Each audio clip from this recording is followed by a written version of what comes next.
आज का टॉपिक है biofeedback techniques in children. Biofeedback is a therapeutic technique that uses electronic sensors to measure physiological activities such as muscle activity, posture, balance, and breathing. Provides immediate visual auditory feedback to help the child learn better control of these functions. Biofeedback क्या है? एक ऐसी technique है जिसमें electronic sensor use किए जाते हैं body पे, लाइक पोस्चर करेक्शन करनी है, बैलेंस करना है, उसका ब्रीदिंग का पोस्चर है, तो वहाँ पर क्या करते हैं, उसके वहाँ पर वो बेल्ट चीज़ लगा दी जाती है। सेंसर्स जो हैं वो यूज़ किए जाते हैं जो कि मेजर करते हैं पोस्चर, बैलेंस या फिजियोलॉजिकल एक्टिविटीज़। उससे क्या होता है, जो सामने कंप्यूटर की स्क्रीन है वहाँ पर वो प्रोसेसिंग होती है कि वो पोस्चर ठीक है या गलत है। तो स्क्रीन पर क्या होगा कि वहाँ पर या तो कोई बीप साउंड आएगी या फिर स्क्रीन का कलर चेंज हो जाएगा। इससे बच्चा जो है विजुअली या ऑडिटरी वो बीप सुनेगा या विजुअली उस चीज़ को देखेगा कि वो करेक्ट पोस्चर में नहीं है। वो स्क्रीन पर वो कोई गेम शक्ल, कार्टून की शक्ल में भी बच्चे के लिए अवेलेबल हो सकता है। इससे क्या करेगा, जो बच्चा है वो उसको करेक्ट करने की कोशिश करेगा। इसके लिए ज़रूरी है कि बच्चे की जो एज है वो 4-5 ईयर्स से ज़्यादा होनी चाहिए कि वो इस चीज़ को समझता हो।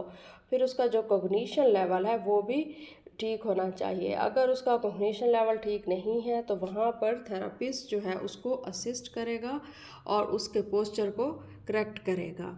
तो ये बायोफीडबैक, ये हमारे पास एडवांस टेक्निक्स हैं जो कि काफ़ी हेल्पफुल हैं कि बच्चे के पोस्चर बैलेंस को करेक्ट करने के लिए, क्योंकि इसमें हमें एक्यूरेट मेजरमेंट आती है कि पोस्चर करेक्ट है या इनकरेक्ट है। ये इसका मैकेनिज़्म ऑफ एक्शन है कि चाइल्ड मूवमेंट परफॉर्म करेगा। जो सेंसर्स हैं बॉडी में, जो हमने सेंसर उसके ऊपर अटैच किया था, वो क्या करेगा, एक्टिविटी को डिटेक्ट करेगा। फिर वो सिग्नल्स जो है वो क्या होंगे, वो कंप्यूटर पर प्रोसेस होंगे।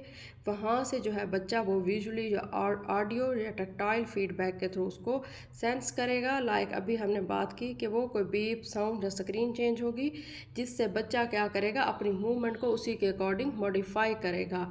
इन केस कॉग्निशन अगर उसकी ठीक है, फिर वो इस प्रैक्टिस को रिपीट करेगा। रेपिटिशन से ही उसमें मोटर कंट्रोल और उसके फंक्शन जो है वो इम्प्रूव होंगे।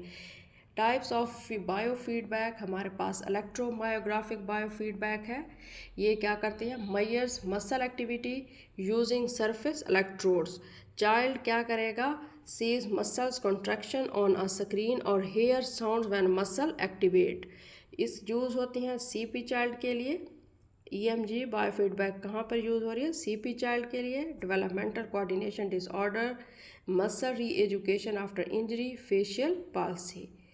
नेक्स्ट हमारे पास है postural biofeedback. Provides feedback about body alignment and posture, use to improve posture sitting, standing balance and trunk control. तो पोस्चरल बायोफीडबैक कहाँ कहाँ पर यूज़ हो रहा है, posture, balance and trunk control के लिए। नेक्स्ट हमारे पास है balance biofeedback. Uses force platform, balance boards or computer games.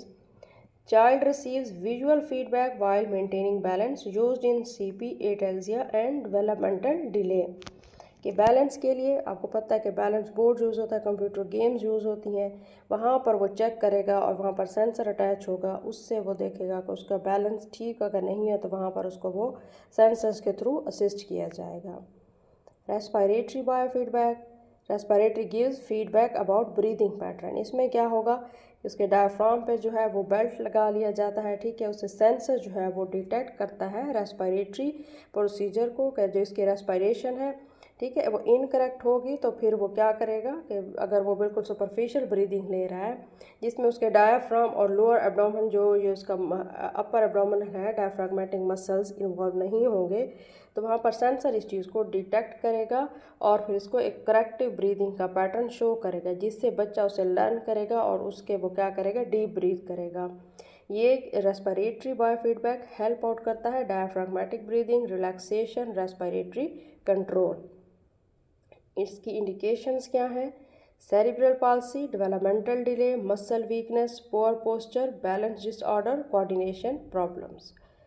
Advantages क्या हैं इसके, मोटिवेशन थ्रू गेम्स इंक्रीज होगा, मोटर लर्निंग इम्प्रूव होगी, वॉलेंट्री मसल कंट्रोल इन्हेंस होगा, provides immediate feedback, encourage active participation.